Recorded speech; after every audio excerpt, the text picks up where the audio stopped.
तीन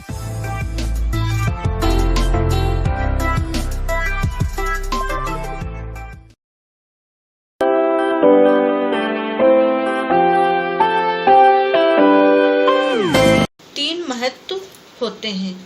नंबर 1 मनोवैज्ञानिक महत्व, नंबर 2 व्यक्तित्व महत्व, नंबर 3 सामाजिक महत्व। अब मनोवैज्ञानिक महत्व के अंतर्गत मनोवैज्ञानिक संतोष, मनोवृत्तियों का निर्धारण। अब मनोवैज्ञानिक का महत्व। मनोवैज्ञानिक का महत्व सामाजिक स्त्रीकरण का मनोवैज्ञानिक दृष्टि से निम्नलिखित महत्व है। मनोवैज्ञानिक संतोष। सामाजिक स्त्रीकरण की व्यवस्था समाज में सदस्यों को मानसिक संतोष प्रदान करती है। मानसिक संतोष का मौलिक कारण यह है कि समाज में सदस्यों के पद और कार्य पर्याप्त, निश्चित और पूर्व निर्धारित होते हैं। अब मनोवृत्तियों का निर्धारण। सामाजिक स्त्रीकरण समाज में व्यक्तियों के कार्यों और उनकी मनोवृत्तियों का निर्धारण भी करता है। सामाजिक स्त्रीकरण व्यक्ति के पद और कार्यों का निर्धारण करके उनकी मनोवृत्तियों को जागरूक बनाता है। इस प्रकार व्यक्ति को उसके विकास की प्रेरणा मिलती है। अब व्यक्तित्व महत्व। व्यक्तित्व महत्व के अंतर्गत व्यक्ति के सामाजिक स्त्रीकरण के निम्न कार्य का महत्व होता है। व्यक्तित्व का विकास, आवश्यकताओं की पूर्ति, कार्यात्मक प्रेरणा, व्यक्तित्व संघर्ष से रक्षा। अब व्यक्तित्व का विकास। स्त्रीकरण समाज में व्यक्तियों के कार्यों और पदों का निर्धारण करता है। व्यक्ति अपने पदों के अनुसार व्यवहार करता है।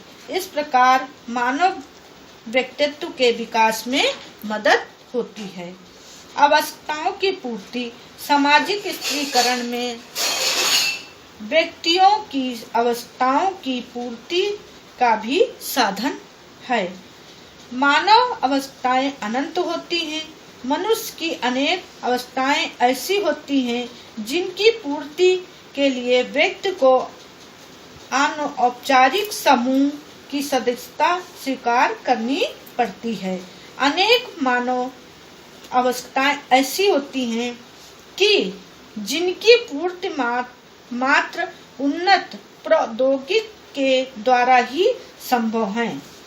सामाजिक स्त्रीकरण उपयुक्त दशाओं को प्रोत्साहित करके मानव आवश्यकताओं की पूर्ति में योगदान देता है। अब कार्यात्मक प्रेरणा। प्रत्येक समाज जहां एक अच्छे कार्यों को निंदित करता है, वहीं जो व्यक्ति अच्छे कार्यों का संपादन करते हैं उन्हें अधिक अधिकार और सुविधाएं भी प्रदान की जाती हैं। इन सुविधाओं का परिणाम यह होता है कि ये व्यक्ति समाज के अन्य व्यक्तियों की तुलना में बहुत आगे बढ़ जाते हैं। इन व्यक्तियों के कार्यों से समाज के निचले वर्ग के व्यक्तियों को प्रेरणा मिलती है और वे अच्छे कार्यों का संपादन करते हैं। अब व्यक्तित्व संघर्ष से रक्षा। सामाजिक स्त्रीकरण व्यक्तित्व संघर्ष से बचता है तथा व्यक्तियों में सहयोग की भावना विकसित करता है। सामाजिक स्त्रीकरण के अभाव में व्यक्तियों की योग्यता और कुशलता की माप नहीं की जा सकती है।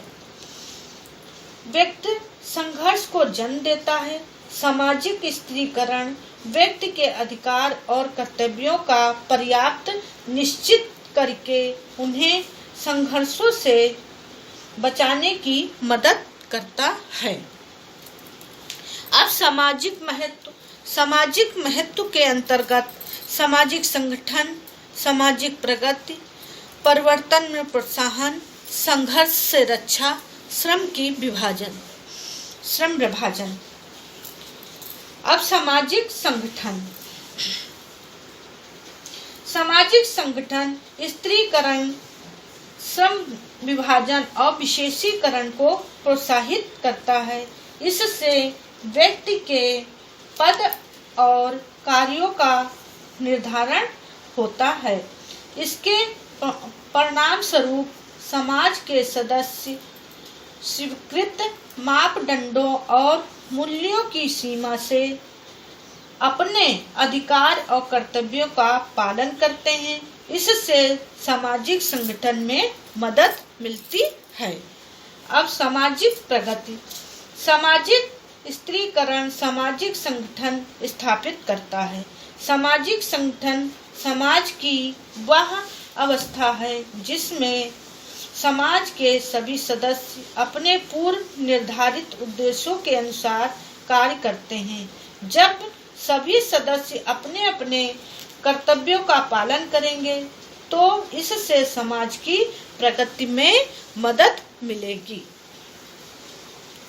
अब परिवर्तन को प्रोत्साहन। सामाजिक स्त्रीकरण समाज की वह व्यवस्था है जिसमें व्यक्ति नियंत्रण अपनी योग्यता में वृद्धि का प्रयास करते हैं। इसका परिणाम यह होता है कि नियंत्रण नए व्यक्ति अपने पुराने व्यक्तियों का स्थान लेते रहते हैं। इसके अतिरिक्त समाज का हर व्यक्ति ऊंची स्थिति को प्राप्त करने का प्रयास करता है। वह स्थिति के अनुसार अपने कार्यों और व्यवहारों को टालने का प्रयास करता है। उपयुक्त प्रक्रिया सामाजिक परिवर्तन को प्रोत्साहित करती है। अब संघर्ष से रक्षा। सामाजिक स्त्रीकरण व्यक्ति के पद और कार्यों को नियंत्रित करता है तथा उसके उन्हें स्थानीय तत्व प्रदान करता है। इससे समाज के विभिन्न व्यक्तियों की शक्तियों और साधनों का वितरण होता है। सामाजिक स्त्रीकरण के अभाव में समाज में अराजकता की स्थिति पैदा हो जाती है, जो व्यक्तियों के बीच सामाजिक संघर्ष को जन्म देती है। और समाज में अराजकता और संघर्ष की स्थिति को समाप्त करने का एक ही उपाय है कि समाज को विभिन्न स्तरों में विभाजित करके व्यक्तियों की उनकी क्षमता और कार्यकुशलता के आधार पर स्थान दिया जाए। अब श्रम विभाजन। प्रत्येक समाज में श्रम की किसी न किसी रूप में पाया जाता है। समाज की प्रकृति इस बात पर आधारित है कि श्रम विभाजन का स्वरूप कितना व्यवस्थित है। सामाजिक स्त्रीकरण श्रम विभाजन को व्यवस्थित स्वरूप प्रदान करता है और प्रत्येक स्तर के सदस्यों के कार्य उनके पदों के अनुसार निश्चित होते हैं। इससे समाज में व्यवस्था बनी रहती है।